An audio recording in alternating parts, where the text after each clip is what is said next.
Olá, trilheiros, tudo bem? Aula 1 do nosso curso sobre casamento e união estável. Nessa aula, nós vamos falar sobre natureza jurídica do casamento. E o que tem de interessante na natureza jurídica do casamento? E não é um assunto pacífico. Lembra que a gente estava falando sobre o quanto essa situação é confusa para a gente? É porque, até pouco tempo atrás, havia uma mistura muito grande entre Estado e religião.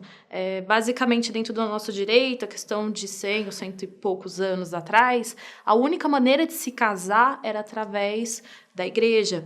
Então, há pouco tempo atrás, o Estado assumiu esse ônus, né? E aí a gente vem discutindo sobre a natureza do casamento. Qual é a finalidade, qual é a natureza, por que existe casamento? E qual é o interesse do Estado em regular esse casamento? E essas questões são muito misturadas com questões de cultura nossa, né? Então, refletem normalmente os valores morais da nossa sociedade. E a gente vem de uma sociedade, agora que as coisas estão começando a se flexibilizar, de uma sociedade com valores muito rígidos, né? Então, sem mais demoras, já fazendo a nossa introdução, há 3 doutrinas que discutem sobre qual é a natureza do casamento. E aqui, se você nunca ouviu essa história, eu vou te explicar o que a gente fala quando a gente fala em natureza jurídica, o que eu quero dizer, né? A gente sempre vai ver dentro do direito, quando começar a falar sobre um instituto, vai falar sobre natureza jurídica. O que é a natureza jurídica? Natureza jurídica é como eu olho para aquele instituto, o que ele é. E quando eu falo que aquele instituto tem uma natureza jurídica A ou B, eu estou dizendo que todas as regras que se aplicam àquele instituto, elas vão se aplicar àquela situação específica que eu estou estudando. Então, se eu falo que uma situação, que alguma situação dentro do direito tem natureza jurídica de princípios, isso quer dizer que todas as regras de princípios vão se aplicar àquela determinada situação. E aqui, natureza jurídica do casamento, qual seria?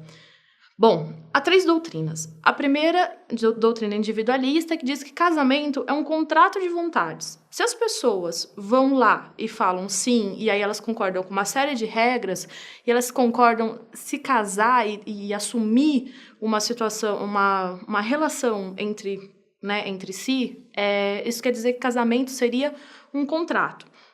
Alguns autores da doutrina dizem que casamento, na verdade, é um contrato de adesão, porque as partes não podem mudar muito aquilo que elas combinaram. Normalmente, já tem uma série de regras definidas, a gente muda muito pouco e simplesmente as partes dizem sim, e aí dizem sim aquele pacote de regras, né? Então, a primeira doutrina individualista diz que casamento é um contrato. A segunda doutrina diz que casamento é uma instituição, né? Porque ele é já um instituto que envolve uma série de regras pré-definidas e uma série de características específicas que não dependem de ninguém, nem mesmo dos noivos para mudar. Ela existe sem os noivos, né? Não precisa, porque para haver um contrato você precisa de partes. E casamento é uma coisa que existe sem partes.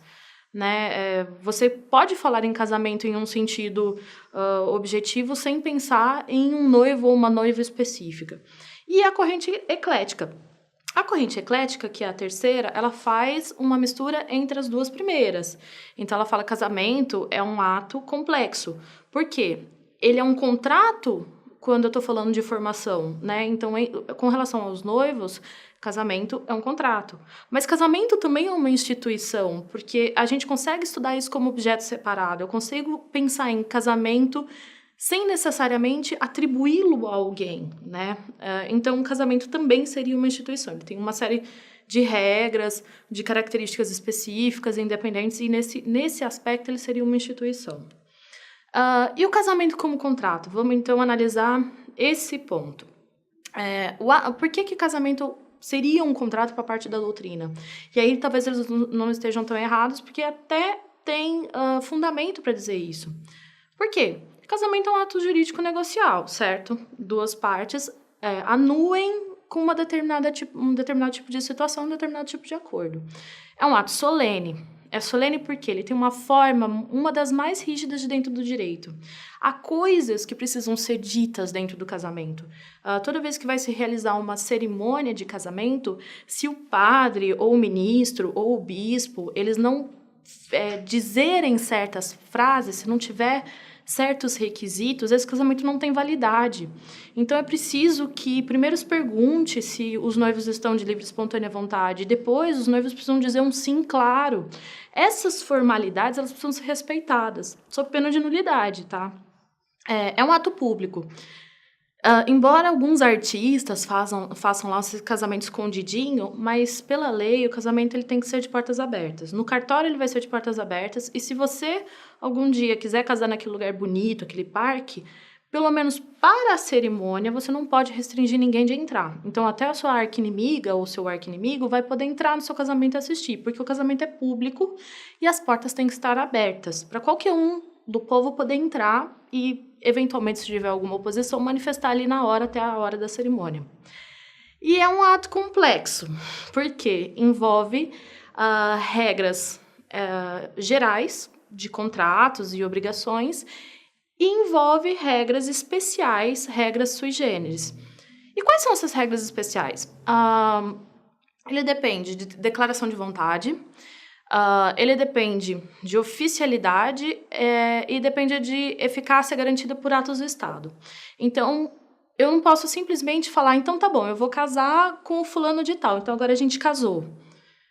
Eu preciso de atos oficiais e eu preciso de algumas providências do Estado para que esse casamento seja válido, né? E a Maria Berenice Dias, que é uma das maiores defensoras da teoria do contrato sui generis, né, que diz que o casamento é um contrato especial, ela fala que o casamento ele é um contrato que tem algumas características de contrato, mas que a gente não pode simplesmente dizer que a natureza jurídica dele é de contrato e aplicar toda a teoria de direito da obrigação, direito contratual, direito dos negócios jurídicos, porque o contrato de casamento é um contrato qualificado, é um contrato diferenciado, é um contrato qualificado pela afeição. E é um contrato que mexe com o direito da personalidade, com dignidade das pessoas, né? E ele tem características especiais em virtude dessa afetividade, desse aspecto, desse conteúdo emocional. E isso faz com que uma série de regras de direito de obrigação não se apliquem ao casamento. Por isso, o casamento seria um contrato sui generis. E qual seria a melhor postura, então, talvez a gente defender que seria ali uma postura de meio? É que o casamento, ato, né, entre duas pessoas, ele é um negócio jurídico especial, qualificado, sui generis. E o casamento-estado, ele seria uma instituição. Quando a gente vai discutir ou estudar casamento é uma instituição. Entre duas pessoas, casamento é um negócio jurídico, é um contrato. Sui generis, qualificado pela afeição. E quais as peculiaridades desse contrato? Bom, há dois interesses concorrentes quando se fala em casamento. E o primeiro interesse é do Estado. E aí, por que o Estado tem interesse na vida afetiva das pessoas? Porque ele é constitutivo de família. E família, há mais de 10 mil anos, se você for estudar autores da antiguidade clássica, você já vai ver teorias falando que a família é a célula da sociedade. Família é a pequena unidade grupal que junto, né, que vai se agrupando uma família, outra família, e isso vai fazendo uma célula para constituir um corpo que é a sociedade.